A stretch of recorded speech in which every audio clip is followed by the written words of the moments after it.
A morte sempre foi um dos maiores mistérios da humanidade. O que acontece depois que nosso corpo para de funcionar? O fim é absoluto ou há algo além? Ao longo da história, diferentes culturas e religiões tentaram responder essa pergunta, criando diversas teorias sobre o destino da alma. Algumas visões prometem um paraíso ou reencarnação, enquanto outras falam de julgamento e punição. Há ainda aqueles que acreditam que a morte é simplesmente o fim da existência. A seguir, exploramos 10 crenças populares sobre o pós-vida e suas interpretações sobre esse grande enigma. Já deixe seu like, se inscreva no canal e ative o sininho para não perder nenhum dos nossos conteúdos. Vem com a gente nessa jornada.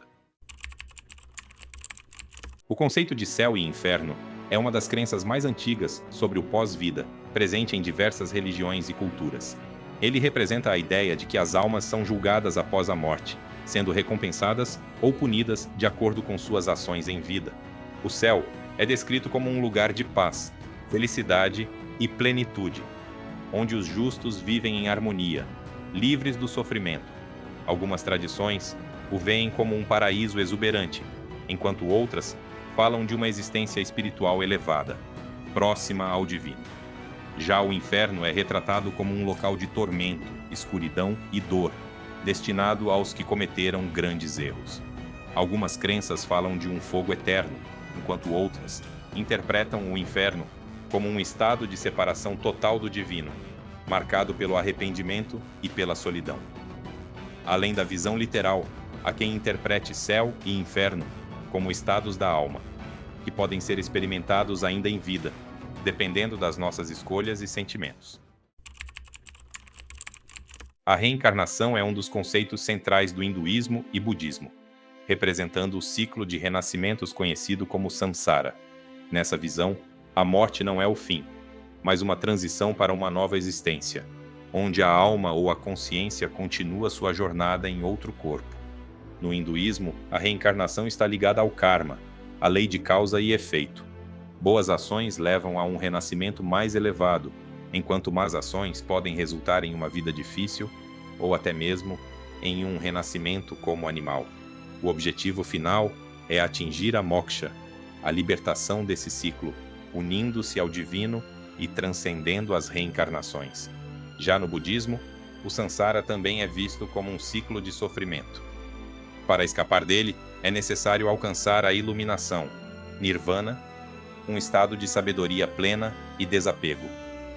Diferente do hinduísmo, o budismo não acredita em uma alma permanente, mas sim em um fluxo contínuo de consciência que renasce de acordo com os méritos acumulados. A reencarnação também aparece em outras culturas e filosofias, sendo interpretada de diferentes formas.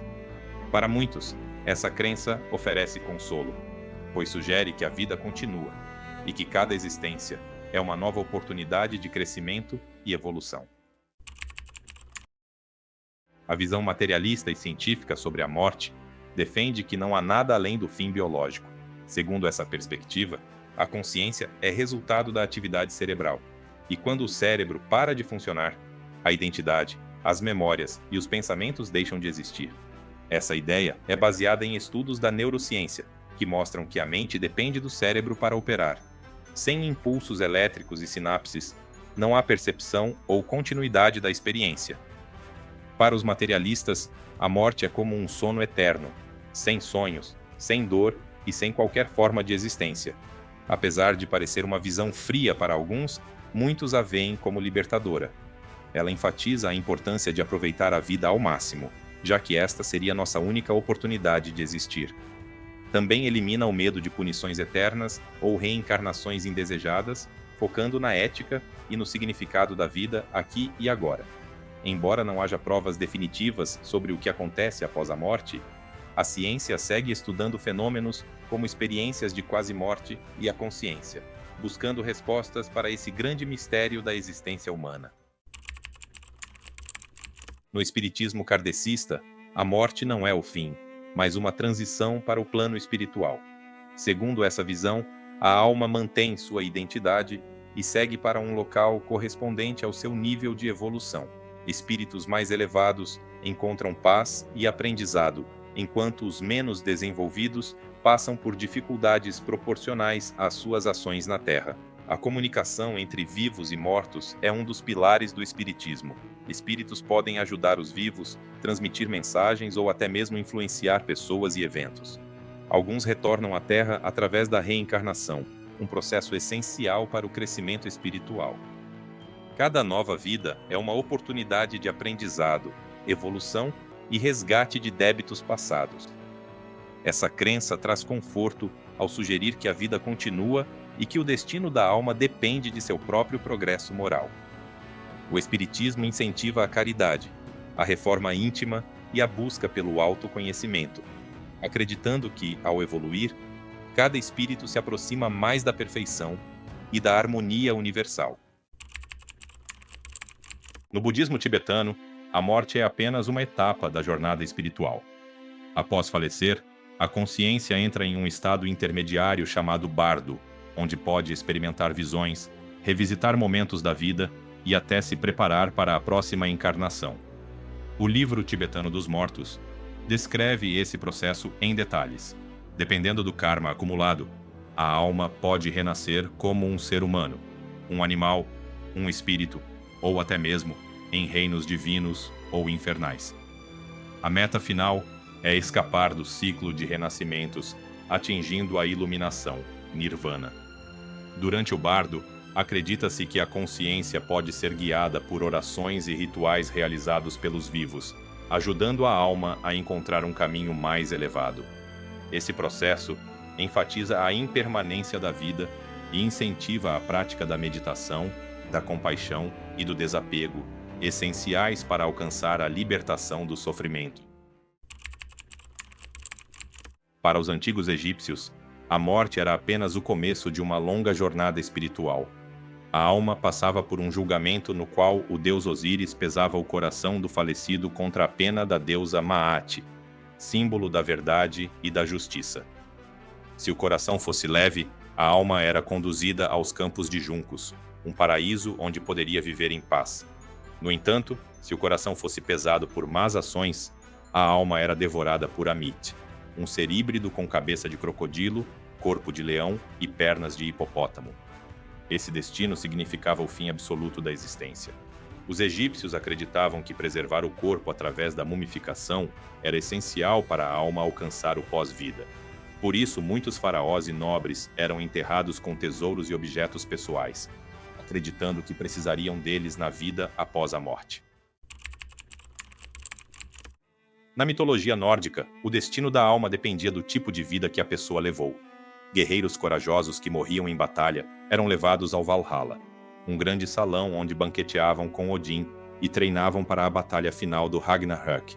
Aqueles que não morreram em combate seguiam para Hel, um reino sombrio governado pela deusa de mesmo nome. Diferente das ideias cristãs de inferno, Hel não era necessariamente um lugar de punição, mas sim um local frio e sem glória. Algumas almas também podiam ser levadas a Folkvanger, o domínio da deusa Freyja, ou permanecer em suas tumbas, interagindo com os vivos como espíritos. Os vikings acreditavam que a morte era apenas uma passagem para um novo destino, e que o maior objetivo era ser lembrado por feitos heróicos. Nos tempos modernos, algumas teorias sugerem que a morte pode ser apenas uma transição para outra realidade. A hipótese da simulação propõe que vivemos em um ambiente digitalizado, e que a morte seria como um reset, ou uma mudança de nível. Outra ideia popular entre físicos e filósofos é a do multiverso, onde nossa consciência poderia continuar existindo em outra dimensão ou linha do tempo. Algumas teorias quânticas especulam que a morte pode ser um deslocamento da consciência para outro estado, ainda desconhecido pela ciência.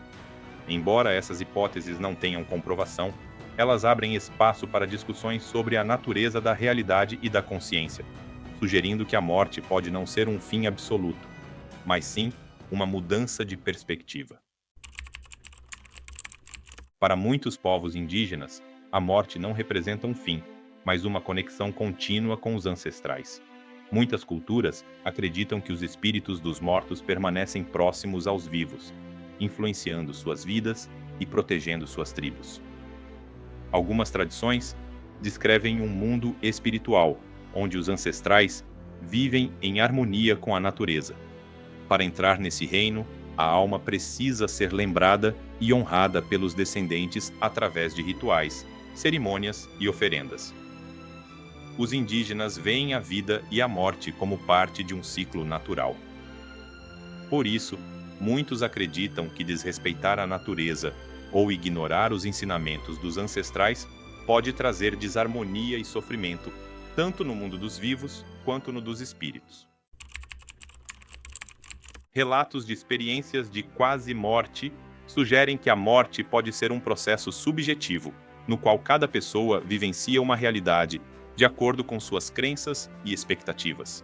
Pessoas que passaram por EQMs frequentemente descrevem túneis de luz, encontros com seres espirituais e revisões de vida, enquanto outras relatam sensações de vazio ou desapego completo. Algumas experiências são interpretadas como sinais de um pós-vida consciente, enquanto outras podem ter explicações neurológicas. Algumas tradições sugerem que, após a morte, a alma pode escolher seu próximo destino, influenciada por suas crenças e sua evolução espiritual. Essa visão reforça a ideia de que a consciência pode continuar existindo de maneira única para cada indivíduo, moldando sua própria jornada pós-morte. Obrigado por acompanhar a gente nessa jornada e não se esqueça de deixar seu like e seguir o canal para mais vídeos como esse. Até a próxima!